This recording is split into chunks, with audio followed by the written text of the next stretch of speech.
am Stephanie, 29 years old, and I never thought my marriage would unravel at a family celebration. After 3 years with Derek, I still felt like an outsider around his wealthy relatives. That Sunday at his parents' mansion, I was wearing my best dress when his cousin Brooke suddenly pushed me into the pool from behind. "This is for acting better than us," she sneered. The worst part, Derek laughed and filmed the whole thing instead of helping me. If you are watching this story, please let me know where you are viewing from in the comments. Do not forget to like and subscribe if you want to hear how I finally stood up for myself after years of disrespect. I grew up in a modest neighborhood in Cincinnati, where my father worked as a high school math teacher and my mother as a nurse. We lived comfortably but frugally in a 3-bedroom house with a small yard. My parents emphasized education above all else, believing it was the key to a better life. Their sacrifices paid off when I became the first person in my family to attend college, earning a scholarship to study literature at a prestigious university. That was where I met Derek Harrington during my junior year. He came from old money. His family owned a chain of luxury hotels across the East Coast. Our worlds could not have been more different. While I worked part-time jobs to supplement my scholarship, Derek drove a brand new BMW his parents had gifted him for his 21st birthday. Despite our different backgrounds, we connected instantly over our shared love of classic literature and independent films. Our romance progressed quickly. Derek was charming, confident, and seemed genuinely interested in my perspectives on everything from poetry to politics. Within 8 months, he proposed with a diamond ring that cost more than my parents' annual income combined. I was swept away by the fairy tale of it all. The handsome, wealthy man who saw something special in me despite my ordinary background. The first meeting with his family should have been my warning sign. We gathered at their estate in the Hamptons, a sprawling property with 6 bedrooms, a tennis court, and a view of the Atlantic Ocean that took my breath away. His mother, Elaine, greeted me with air kisses and a once-over that made me instantly aware of my department store dress. His father, Harold, barely looked up from his newspaper to acknowledge me. "So, Stephanie studies literature," Derek announced proudly to his assembled family during dinner. "How?" quaint his mother replied with a tight smile. "And what exactly does one do with such a degree? Teach high school like your father?" The way she said high school teacher made it sound like my father cleaned toilets for a living. I swallowed my pride and explained my plans to pursue a doctorate and become a professor. "Universities are becoming so accessible these days," commented Derek's Aunt Victoria, exchanging knowing glances with Elaine. When I mentioned these comments to Derek later that night, he waved them away. "They are just joking around. Do not be so sensitive." This would become a familiar refrain throughout our relationship. I married Derek, believing that with time his family would warm to me. I was wrong. The subtle digs continued, always carefully worded to maintain plausible deniability. Comments about my simple upbringing. Questions about whether certain foods were too exotic for my palate. Surprised that I knew which fork to use for salad. Among all his relatives, his cousin Brooke was the worst. Only 2 years older than Derek, she had grown up alongside him with all the same privileges, but none of his ambition. While Derek had at least completed his business degree, Brooke had dropped out of 3 colleges before settling into a life of leisure funded by her trust fund. She seemed to resent my academic achievements, and the fact that Derek appeared proud of them. "Not everyone needs to hide behind books to feel important," she once told me at a Christmas gathering, champagne glass dangling from her manicured fingers. "Some of us actually know how to enjoy life." By the time I completed my doctorate and secured a position as an assistant professor of American literature, the dynamic was firmly established. Every accomplishment of mine was met with passive-aggressive comments from his family and reassurances from Derek that I was misinterpreting their intentions. When the invitation arrived for his parents' 30th anniversary celebration, I suggested that perhaps Derek should attend alone. We had been married for 3 years by then, and I had endured countless uncomfortable family gatherings. That would be incredibly disrespectful. Derek insisted, his tone indicating the matter was not up for discussion. "They are my family, Stephanie. You need to make more of an effort." I relented, as I always did when it came to his family. I spent too much money on a new dress, navy blue silk that fell just below my knees, elegant but not flashy. I had my hair styled professionally. I even practiced small talk topics in the mirror, determined to make it through the weekend without incident. "It will be fine," I told myself as we packed our overnight bags. "Just smile, be gracious, and avoid Brooke." Little did I know that this particular family gathering would be the breaking point of our marriage setting in motion, a chain of events that would ultimately lead me to discover my own strength. Derek's parents' anniversary celebration was held at their primary residence, a colonial-style mansion situated on 5 acres of perfectly landscaped grounds about an hour outside of Boston. As we drove through the wrought iron gates and up the circular driveway, I felt the familiar knot of anxiety tightening in my stomach. The house loomed ahead, all white columns and gleaming windows with luxury cars parked in neat rows. "Remember to mention how much you love the new landscaping," Derek instructed, as we approached. "Mom redid the entire east garden this spring, and she's very proud of it." I nodded mentally, adding it to my list of strategic compliments designed to win even the smallest crumb of approval from his family. We were greeted at the door by a uniformed server, offering champagne on a silver tray. Inside the house had been transformed with elaborate floral arrangements and twinkling lights. At least 50 guests milled about, most of them unfamiliar to me despite years of marriage into the family. Elaine spotted us immediately, waving us over with a practiced hostess smile. She was impeccably dressed in a designer gown that probably cost more than my monthly salary, her blonde hair arranged in an elegant updo. "Derek, darling," she exclaimed, embracing her son before turning to me with considerably less enthusiasm. "And Stephanie, that dress is interesting, so simple." "Thank you for inviting us," I replied, ignoring the backhanded compliment. "The house looks absolutely beautiful. Derek mentioned you redesigned the East Garden. I would love to see it." Her eyebrows raised slightly in surprise at my knowledge of her pet project. "Perhaps later. Do circulate, both of you. The Montgomerys just flew in from Paris and are dying to catch up with you, Derek." As Elaine pulled Derek away, I found myself alone on the periphery of the party, a familiar position at family gatherings. I made my way to the bar and requested a glass of white wine, planning to nurse it slowly throughout the evening to maintain my composure. From across the room I spotted Brooke entering with her latest boyfriend, a tanned man with 2 white teeth who was reportedly a yacht broker in Miami. She looked spectacular in a red dress that hugged her slim figure, her dark hair falling in loose waves down her back. Her eyes scanned the room and narrowed when they landed on me. She whispered something to her boyfriend, who glanced my way and smirked. I turned away, pretending to be fascinated by a large abstract painting on the wall. Throughout the next hour, I made polite conversation with various relatives and friends of the family, careful to mention my position as a teacher rather than a professor, after learning early in our marriage that the latter was often met with sneers about academics and their detachment from the real world. During dinner, I was seated between Derek's elderly Uncle Frank and a cousin's wife, whose name I could not recall. Uncle Frank turned out to be unexpectedly pleasant company. A retired literature professor himself, he engaged me in a genuine conversation about contemporary American novelists. "You know your stuff," he commented approvingly, after we debated the merits of different narrative techniques. "Refreshing to talk to someone who actually reads these days." I noticed Brooke watching our conversation from across the table, her expression souring, as she observed Uncle Frank's apparent approval of me. She leaned over to whisper to Derek's sister Katie, both of them glancing my way with undisguised contempt. After dinner, guests moved to the back terrace and pool area for dessert and drinks. The Olympic-sized swimming pool was illuminated with underwater lights, casting an ethereal blue glow across the stone patio. Servers circulated, with trays of petit fours and cordials.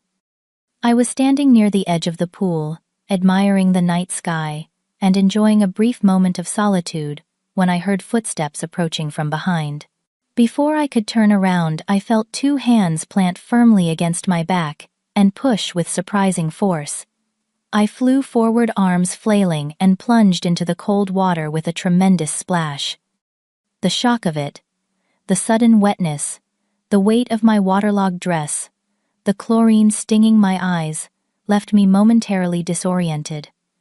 As I surfaced gasping for air, I heard laughter rippling through the crowd.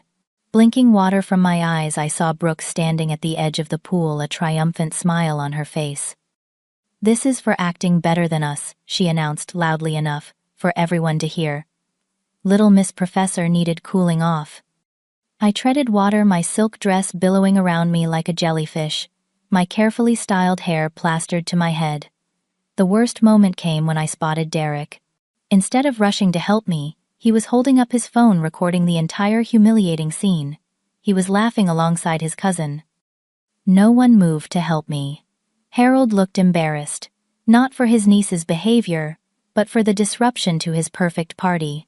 Elaine pressed her lips together in disapproval, whether at Brooke or at me, for causing a scene I could not tell. The other guests watched with expressions ranging from shock to amusement to second-hand embarrassment. I swam to the side of the pool and pulled myself out, water streaming from my ruined dress and squelching in my expensive heels. My makeup was surely streaking down my face. The thin silk of my dress clung to my body in a way that made me feel naked in front of these people who had never accepted me.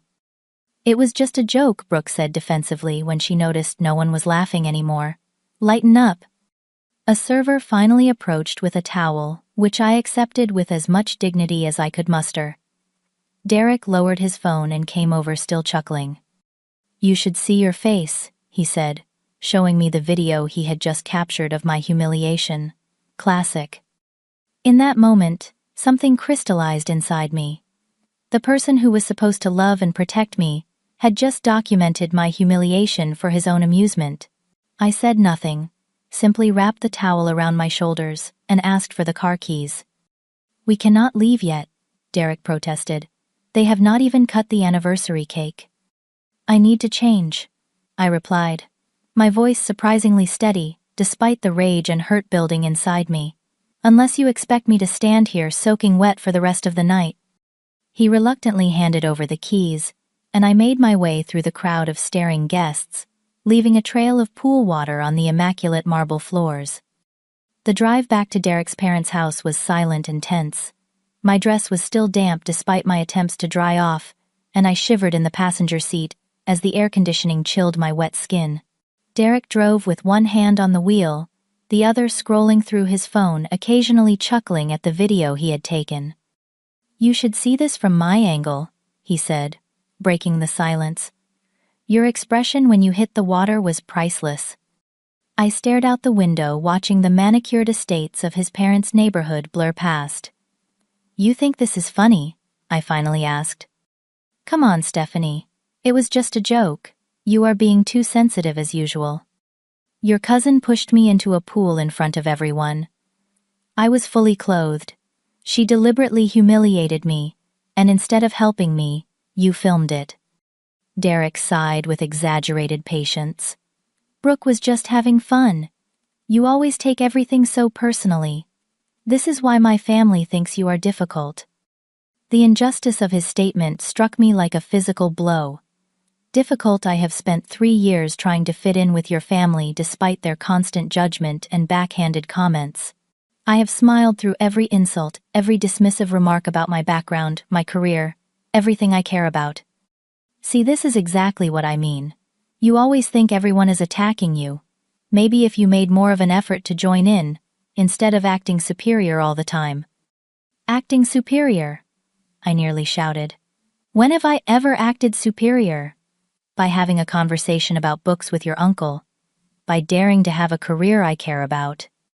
You know how you get with all your literary references and big ideas. Not everyone cares about that stuff. Sometimes you make people feel stupid, and they do not appreciate it. His casual dismissal of my entire personality, the things that made me who I was, left me speechless. We arrived back at the house in tense silence. I went straight to our guest room and peeled off my ruined dress. The expensive silk was likely beyond saving the blue dye running in streaks. Another financial loss to add to the evening's emotional toll. I showered, washing away the chlorine and the lingering sense of public shame. When I emerged, wrapped in a bathrobe, Derek was waiting in the bedroom. "You are not seriously planning to skip the rest of the party," he said, his tone making it clear this was not a question, but an accusation. "I am not going back there tonight. My parents will see it as a snub. I told them you were just changing." "I was pushed into a pool, Derek. My dress is ruined. I am humiliated and exhausted." "You are being dramatic. It was a harmless prank." I looked at my husband, this man I had married whose family had made me feel inadequate for years, who now stood before me demanding I return to face my tormentors with a smile, and felt something shift inside me. "Go back to the party," I said quietly. "I am going to sleep in the guest room tonight." Derek returned to his parents' anniversary celebration, while I lay awake in the unfamiliar bed, replaying the events of the evening and countless other slights over the years. When had I started accepting this treatment as normal? When had I begun to believe that I deserved it? We drove home in silence the next morning. As Derek navigated the Sunday traffic, I scrolled through my phone and discovered he had already shared the pool video with several of his friends. The text thread included comments like, "Dude, your wife was pissed," and "Brooke is savage," along with laughing emojis. My husband had not only failed to defend me, he had actively participated in extending my humiliation beyond the family gathering. "You shared the video?" I asked, my voice hollow. Derek glanced over, surprised by the question. "Just with a few friends. It is funny, Stephanie. You would see that if you could get some perspective." "Delete it," I said firmly. "What?" "Delete the video. Now." "You are overreacting again. It is a video of me being assaulted and humiliated. Delete it, or I am getting out of this car right now and taking an Uber home." Muttering about my inability to take a joke, Derek reluctantly deleted the video from his phone. I knew copies probably existed elsewhere by now, but I needed to take this small stand. At home, I retreated to my office while Derek watched football in the living room, acting as if nothing significant had happened. That evening, I checked his phone while he was in the shower and discovered a text exchange with Brooke. "Brooke. Sorry if I caused drama with the Professor, Derek. No worries, she will get over it. Brooke. She always acts like she is too good for us, Derek, I know. Sometimes she needs to be taken down a peg. Brooke, mission accomplished. LOL." I set the phone down, my hands trembling. The betrayal cut deeper than I had imagined possible. My own husband thought I needed to be taken down a peg. He had aligned himself with his family against me. His wife, the person he had vowed to cherish and protect. Over the next week, tension hung in our house like a toxic cloud. Derek alternated between ignoring the incident entirely and making dismissive comments about my grudge holding. When I tried to explain how hurt I felt by his actions, he turned the conversation around, suggesting that my inability to laugh at myself was the real problem. One night, unable to sleep, I found myself reviewing our relationship with new clarity. There had been warning signs from the beginning. The way Derek always sided with his family, his dismissal of my feelings, his subtle undermining of my accomplishments. I had been so enamored with him, so eager to believe in our love story, that I had ignored these red flags. I thought about the women Derek had dated before me.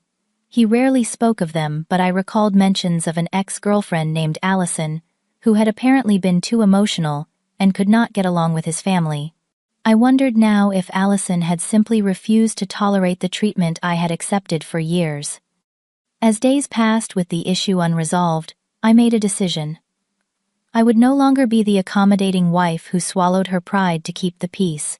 It was time to take control of my narrative and stand up for myself in a way that could not be dismissed or minimized. If Derek and his family wanted to play games, they were about to discover I was no longer willing to be their pawn. The following Saturday, while Derek was playing golf with clients, I invited my closest friends, Sarah, Lauren, and Emily, to our house for an emergency support session. I had kept most of Derek's family's behavior to myself over the years, embarrassed to admit how I was being treated, and determined to make the marriage work. Now, I laid it all bare. "He filmed you being pushed into a pool," Sarah repeated incredulously after I recounted the incident, "and then shared it with his friends." I nodded, pouring more wine into our glasses. The four of us were gathered in my living room, the same space where I had hosted countless dinner parties for Derek's colleagues and friends, always the perfect hostess, despite feeling like an imposter in my own home. "And this is not the first time his family has been awful to you?" Emily asked, her expression a mixture of shock and anger on my behalf. "Not even close," I admitted. "It has been a pattern since day one. The comments about my background, the dismissal of my career, the inside jokes I am never part of. I have been trying to win their approval for years." "And Derek never stands up for you," Lauren pressed. "Never. He either does not notice or tells me I am being too sensitive. Lately, I have started to think he actually agrees with them." The three women exchanged glances. We had been friends since college, long before I met Derek. They had witnessed my whirlwind romance and expressed concerns about the speed of our relationship, which I had dismissed as normal caution. "Stephanie," Sarah said gently, "this is not normal. This is not how families treat each other. This is not how husbands treat their wives." Deep down, I had known this truth for some time, but hearing it stated so plainly brought tears to my eyes. "The question is," Emily said, refilling my wine glass, "what are you going to do about it?" "I do not know," I admitted. "I have tried talking to him. He does not listen. He turns everything around, so somehow, I end up apologizing." "Classic gaslighting," Lauren observed. She worked as a psychologist and had been uncharacteristically quiet throughout my story. "He makes you doubt your own perceptions, so you cannot hold him accountable." The conversation shifted to options: marriage counseling, separation, divorce. Each possibility carried its own complications and consequences. As we talked, a different kind of plan began to form in my mind. What if I said slowly, instead of just leaving, "I make sure Derek and his family understand exactly what they have been doing"? What if I show them themselves in a way they cannot dismiss? My friends looked intrigued, but concerned. "I am not talking about revenge," I clarified. "I am talking about truth, about creating a moment of clarity that forces them to see their behavior for what it is." Over the next few hours, a plan took shape. It would require research, preparation, and courage, but for the first time in weeks, I felt a sense of purpose replacing my hurt and confusion. After my friends left, I began researching Derek's past relationships more thoroughly. His social media accounts offered limited information, but through mutual connections and some strategic searching, I discovered more about his ex-girlfriend Allison. They had dated for nearly 2 years before our relationship, and from what I could piece together, the breakup had been messy.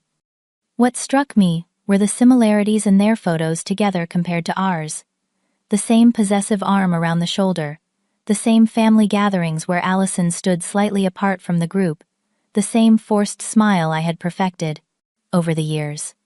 In the final months of their relationship, I noticed she appeared increasingly withdrawn in photos, much as I had felt lately.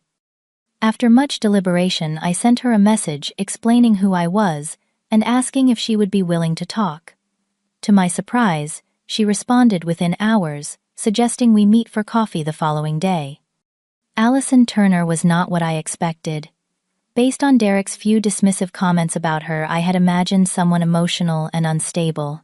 Instead, I met a composed, articulate woman who had built a successful career in marketing since their breakup 4 years ago. "I wondered if he would do the same thing to his wife," she said after I explained the pool incident and the pattern of behavior. "He almost had me convinced I was crazy for thinking his family was terrible to me." "The gaslighting," I murmured. She nodded. "Exactly.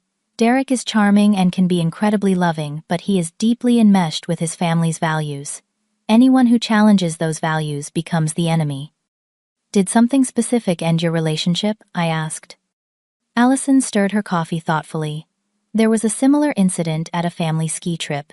His brother played a prank that left me stranded on an advanced slope when I was a beginner. I could have been seriously hurt. Derek laughed it off, said I should have been more careful. That was my breaking point. She described the aftermath. Derek's attempts to minimize what happened. His family closing ranks, the subtle campaign to paint her as emotionally unstable to their social circle. I lost friends in the breakup, she admitted. People who believed I was the problem. It took me months of therapy to trust my own perceptions again. As our conversation continued, an idea formed. Allison the First said carefully, I am planning something, a gathering where I intend to address Derek's behavior and that of his family. Would you consider attending? She hesitated, understandably reluctant to revisit a painful chapter of her life.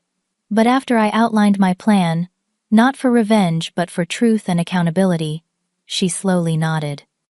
If it helps prevent someone else from going through what we did, she said, I am in.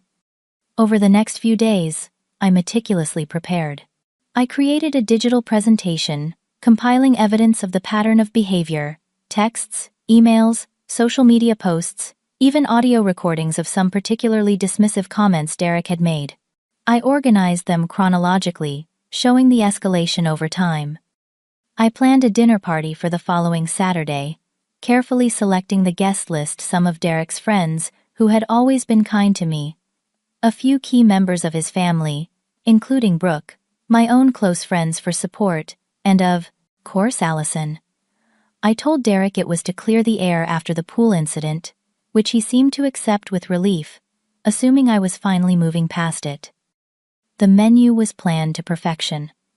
All of Derek's favorites, creating an atmosphere of reconciliation that would make what followed even more impactful.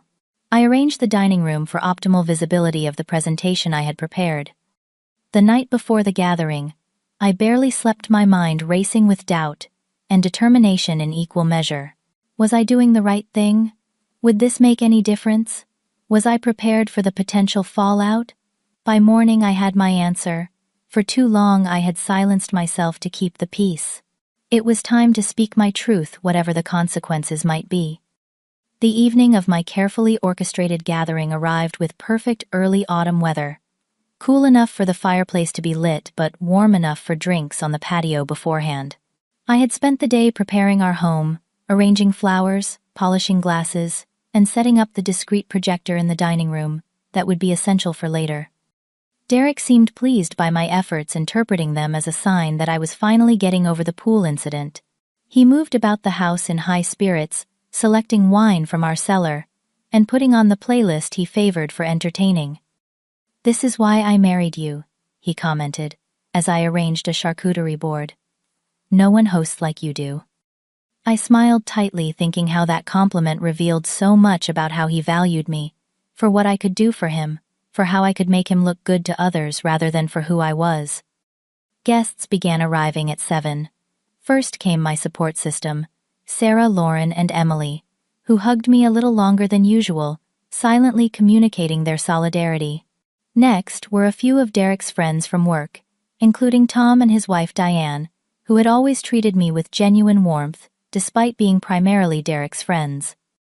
Derek's sister Katie arrived with her husband, followed by his parents Elaine and Harold. I greeted them with practiced politeness, noting Elaine's surprise at being included after the pool incident. Brooke arrived fashionably late without her boyfriend, but with her signature confidence air, kissing me, as if she had not humiliated me just weeks earlier. Lovely spread, Stephanie, she commented, helping herself to wine. Though the cheese knife should really be angled toward the handle, not the blade. Even now she could not resist a criticism. Derek moved through the gathering with easy charm, ensuring everyone had drinks, making introductions where necessary, playing the perfect host. I noticed how differently he behaved when entertaining. More attentive, more generous, with compliments, more aware of others' needs. It was a performance I had once found endearing, but now recognized as calculated. The doorbell rang again, as we were about to move from the patio to the dining room. Derek, in the middle of a story about a recent business trip, waved for me to answer it. I opened the door to Allison, who stood nervously on our porch, in a simple black dress, her blonde hair pulled back in an elegant knot. "Thank you for coming," I said quietly, ushering her in. From across the room, I saw the exact moment Derek noticed her. His face froze mid-laugh, the color draining visibly.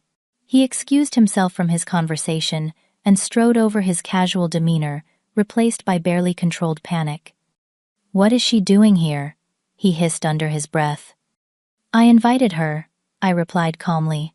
"She has some relevant perspective for tonight's discussion." Before he could protest further, I announced dinner was ready and guided everyone to the dining room.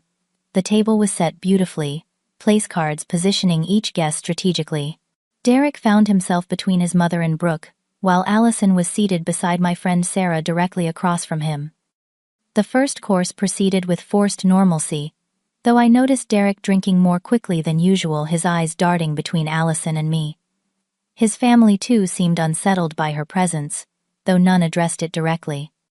As the main course was being served, I stood and gently tapped my glass with a spoon. The room fell silent, all eyes turning to me expectantly. "Thank you all for coming tonight." I began, my voice steadier than I felt. "Some of you might be wondering why I organized this dinner, especially after what happened at Harold and Elaine's anniversary celebration." Nervous laughter rippled through the room. Brooke studied her plate intently. "I wanted to bring together the people who have been significant parts of our lives, Derek's and mine, because I believe in the power of truth and accountability in relationships." Derek shifted uncomfortably in his chair. "Stephanie, perhaps this is not the time." "Actually, Derek, this is exactly the time," I continued, my voice gaining strength. "For 3 years I have tried to fit into your family. I have smiled through insults disguised as jokes. I have watched you laugh along when your relatives belittled me. I have doubted my own perceptions when you told me I was being too sensitive." The room had gone completely still. Even the sounds of cutlery had ceased. "2 weeks ago, Brooke pushed me into a pool at your parents' anniversary party. Instead of helping me, you filmed it, and later shared that video with friends." I turned to face his cousin directly. "You said it was for acting better than us. I want to understand, what about my behavior made you feel justified in humiliating me?" Brooke flushed, looking to Derek for support. "It was just a joke," she mumbled. "Everyone was having fun." Was I having fun?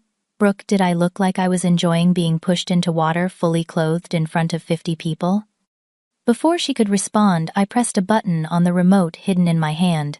The lights dimmed slightly as the projector came to life, displaying the first slide of my presentation on the wall behind me, a compilation of photos from family gatherings over the years, showing my increasingly isolated position in group settings. "This is not about one incident," I continued. "This is about a pattern." For the next 15 minutes, I methodically presented evidence of the systematic undermining I had experienced, screenshots of text exchanges, video clips from family gatherings, where dismissive comments were clearly audible, social media posts with thinly veiled insults in the comments.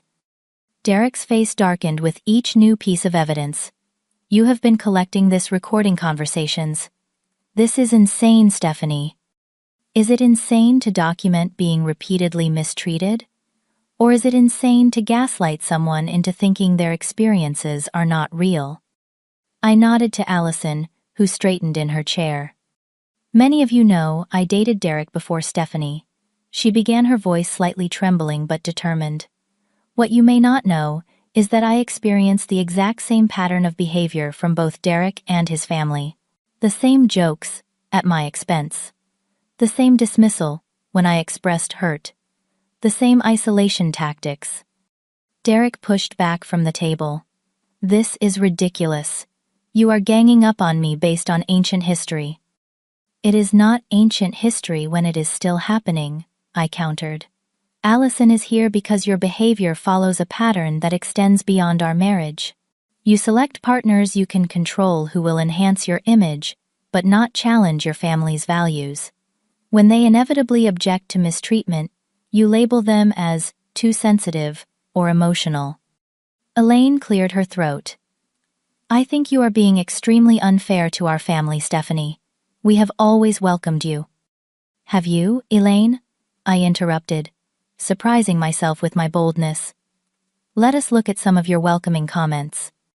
The next slide displayed a series of quotes from my mother-in-law, each with the date and context. Comments about my humble origins, questions about whether I knew how to use certain cutlery, suggestions that my academic achievements were due to lowered standards. Harold stood abruptly. This is inappropriate. We did not come here to be ambushed. You came here expecting me to continue playing the role I have played for years, the grateful outsider so honored to be included that I would accept any treatment. That role is no longer available. The room erupted in overlapping conversations, Derek attempting to discredit Allison, Brooke loudly proclaiming she had never meant any harm, my friends interjecting with their observations of how I had changed since marrying into the family. Throughout the chaos, I remained standing calm at the center of the storm I had created. Finally, Derek slammed his hand on the table. Enough, he shouted. Stephanie, you have made your point. You feel mistreated. Fine. We can discuss this privately, but this public humiliation is completely uncalled for. Public humiliation. I repeated, my voice dangerously quiet. Like being pushed into a pool in front of 50 people. Like having my husband film it instead of helping me. Like having that video shared with friends. The parallel was not lost on the other guests. Even Derek's friends looked uncomfortable now. You set this whole thing up to embarrass me in front of my family and friends. Derek accused, his charm completely evaporated. This just proves how vindictive you can be. No, Derek. I set this up because private conversations have failed. Because every time I have tried to address these issues with you alone, you have dismissed them. Sometimes the truth needs witnesses.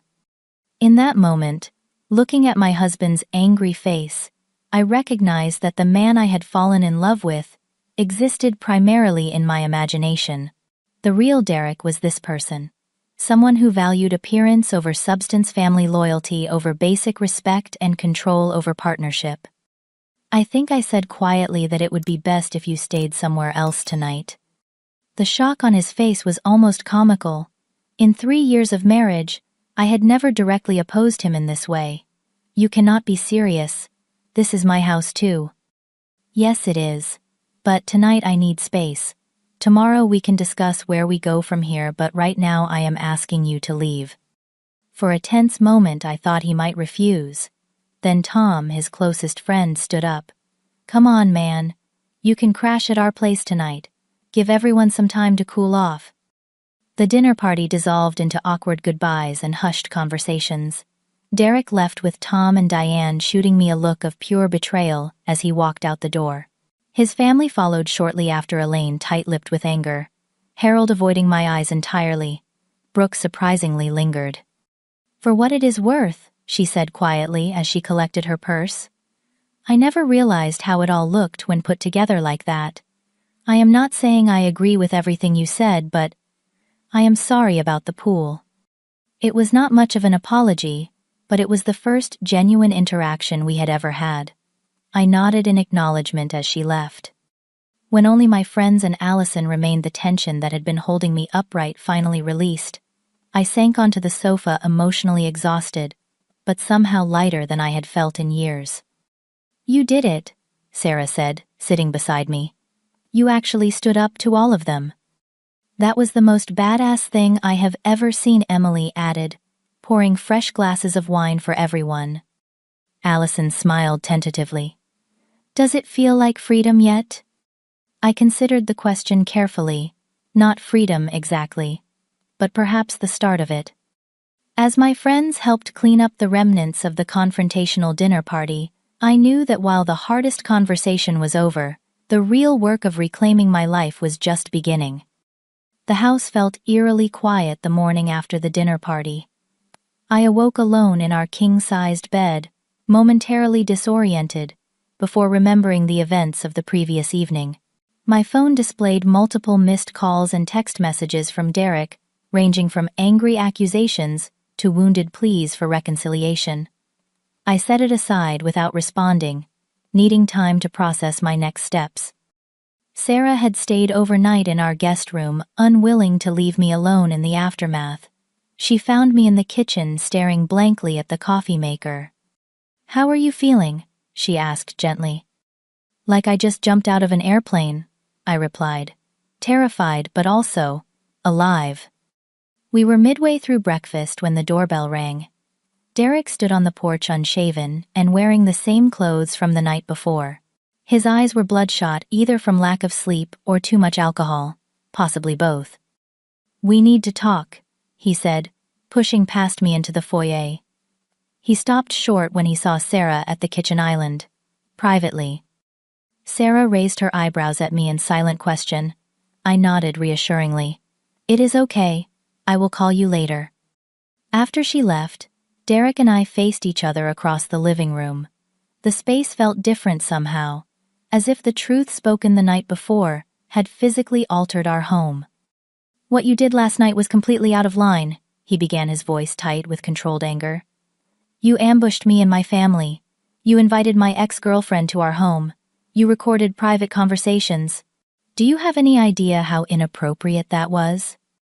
"I understand why you see it that way," I replied calmly. "But from where I stand, it was the only way to make you truly see the pattern of behavior that has been hurting me for years. By humiliating me in front of everyone we know, how is that different from what you accused Brooke of doing?" "The difference is intent, Derek. I was not trying to humiliate you. I was trying to show you a truth you have refused to see. And I noticed that you are not actually denying anything I presented." He ran his hands through his disheveled hair. "Look, I get it. Brooke went too far with the pool thing. My family can be a bit snobbish sometimes. But that is just how they are. You knew what you were marrying into." "Did I?" "Because I thought I was marrying someone who would stand by me, not join in when his family mistreated me." Derek's expression softened, shifting into the charming, contrite look I had seen so many times before. "Stephanie, I love you. We can work through this. Maybe we could try couples counseling. I will talk to my family about being more considerate." A week earlier, this approach might have swayed me. The promise of change, the validation of my feelings, it would have been enough to pull me back into the cycle. But something fundamental had shifted inside me. "I think you should stay with Tom for a while longer," I said. "I need time to think about what I want." His face hardened again. "This is my house too. You cannot just kick me out." "I am not kicking you out permanently. I am asking for space to process what has happened and decide what comes next for me." After more argument, Derek finally agreed to give me a week, though his parting words, "You will realize how good you had it once you calm down," suggested he viewed my stance as a temporary emotional reaction rather than a fundamental reassessment of our relationship. Over the next few days, I experienced a range of emotions I had suppressed for years: anger at how I had been treated, grief for the marriage I had thought I had, fear about an uncertain future. But underneath it all was a growing sense of clarity and purpose. I consulted with a divorce attorney to understand my options.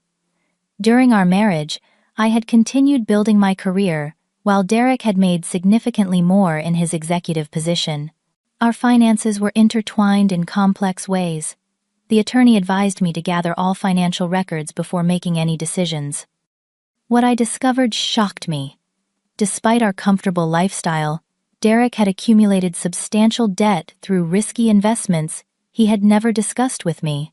Several credit cards I knew nothing about carried balances in the tens of thousands.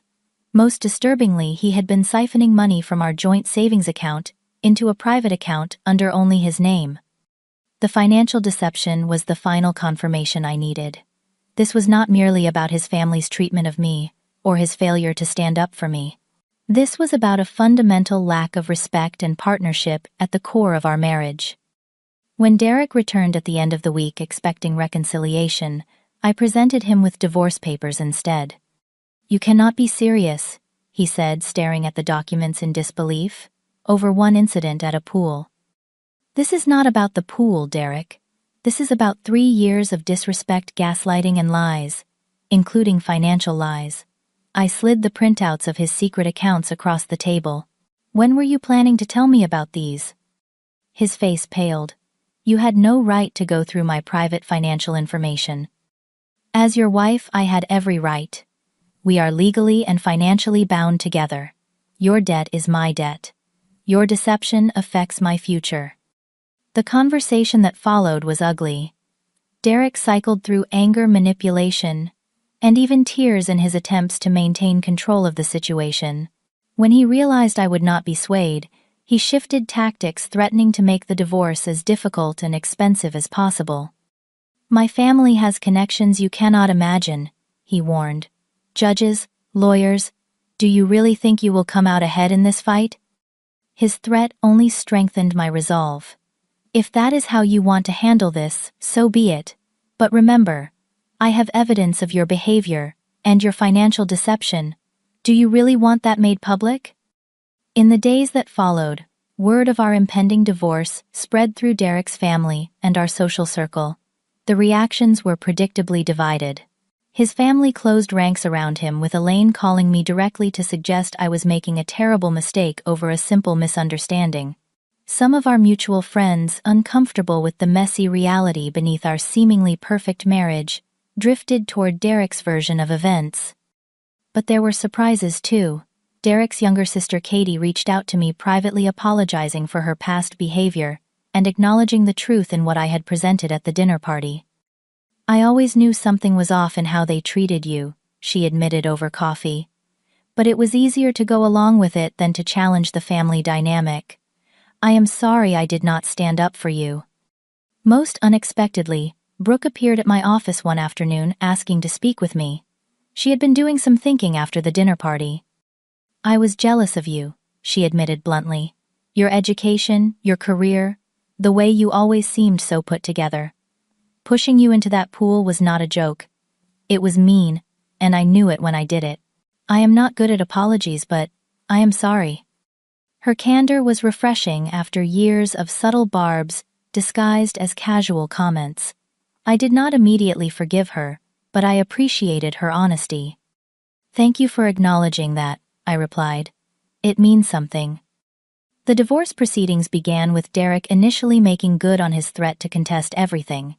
He hired an expensive attorney known for aggressive tactics, while I worked with a firm specializing in high-conflict divorces. The process was draining both emotionally and financially, but I remained committed to securing my freedom and a fair settlement.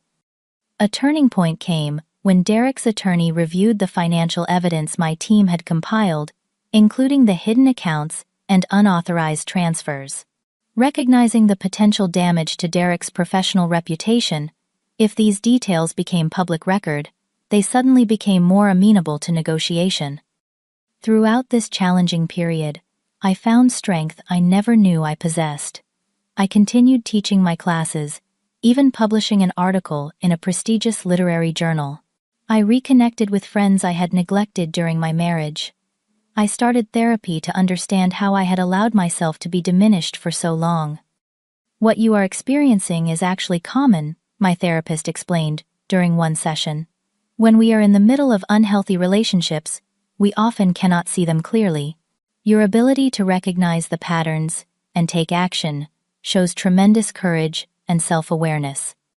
6 months after the pool incident, as autumn turned to winter, I signed the final divorce papers. The settlement was fair. I kept our house, buying out Derek's share, received appropriate spousal support, and was not held liable for the debts he had hidden from me. More importantly, I had reclaimed my sense of self. The woman who had climbed out of that pool humiliated and silent was not the same woman who now stood on her own, ready to begin a new chapter. 1 year after the infamous pool incident, I stood in the living room of my redecorated home, surveying the changes I had made. Gone were Derek's dark leather furnishings and hunting trophies, replaced with comfortable sofas in soft blues and greens, bookshelves filled with my beloved literature collection and artwork that spoke to my soul rather than my ex-husband's status concerns. The physical transformation of my space mirrored my internal journey. The divorce had been finalized 6 months earlier, with a settlement that allowed me to remain in our home after buying out Derek's share. The process had been challenging. Derek had initially contested everything from property division to spousal support, but my evidence of his financial deceptions had ultimately led to a fair resolution. My career at the university had flourished in the wake of my personal upheaval. Perhaps channeling my newfound voice, I had published 2 well-received articles in prestigious journals and had been promoted to associate professor with a promising track toward tenure. My students commented on my more engaged teaching style, unaware that my newfound confidence stemmed from reclaiming my personal power. "The house looks amazing," Sarah remarked, as she arrived for our monthly dinner gathering. My core friend group, Sarah, Lauren, and Emily, had been my lifeline throughout the divorce. They now gathered regularly in my reclaimed space, a tradition that helped heal the memory of that confrontational dinner party. "I still cannot believe how much brighter it feels without all those heavy drapes," Derek insisted on. I replied, arranging a cheese platter in the kitchen. "It is not just the house," Lauren observed, always the psychologist. "You look brighter too, more present." She was right. The constant anxiety that had been my companion throughout my marriage, the fear of saying the wrong thing, wearing the wrong outfit, somehow embarrassing Derek in front of his family, had lifted. I moved through the world with a confidence that felt both new and like returning to my true self. The most unexpected development in my post-divorce life had been the relationships that survived and even strengthened after the split. Katie, Derek's younger sister, had continued to reach out despite family pressure to cut ties with me. Over coffee dates and occasional lunch meetings, we had developed a genuine friendship based on mutual respect rather than obligatory family connection. "I have been doing a lot of thinking about family patterns," she told me during one such meeting. "Watching how they treated you made me question how they have treated me all these years. The expectations, the subtle controlling behaviors, the way we never talk about anything real." Even more surprising was the cautious reconciliation with Derek's parents. 6 months after the divorce, Harold had reached out via email requesting a meeting. Curious but wary, I had agreed to meet him at a neutral coffee shop. "What I need to say is long overdue," he began awkwardly, looking older and less intimidating than in my memories. "The way our family treated you was wrong. Elaine and I have been doing some reflection. We were raised to believe certain things about status and appearance that we never questioned. Seeing it all laid out that night at your dinner party, it was uncomfortable but necessary." His apology, while imperfect, seemed genuine. Over time, Elaine too made tentative efforts to make amends, though her ingrained snobbery occasionally still surfaced in unconscious comments. I maintained clear boundaries with them both, but found value in the resolution their acknowledgement provided. Perhaps the most profound transformation came through my relationship with Brooke. After her unexpected office visit and apology, we had developed an unlikely connection. Her blunt nature, stripped of its former cruelty, proved refreshingly honest. She had begun therapy herself, working through her own issues with the family dynamics and her competitive tendencies.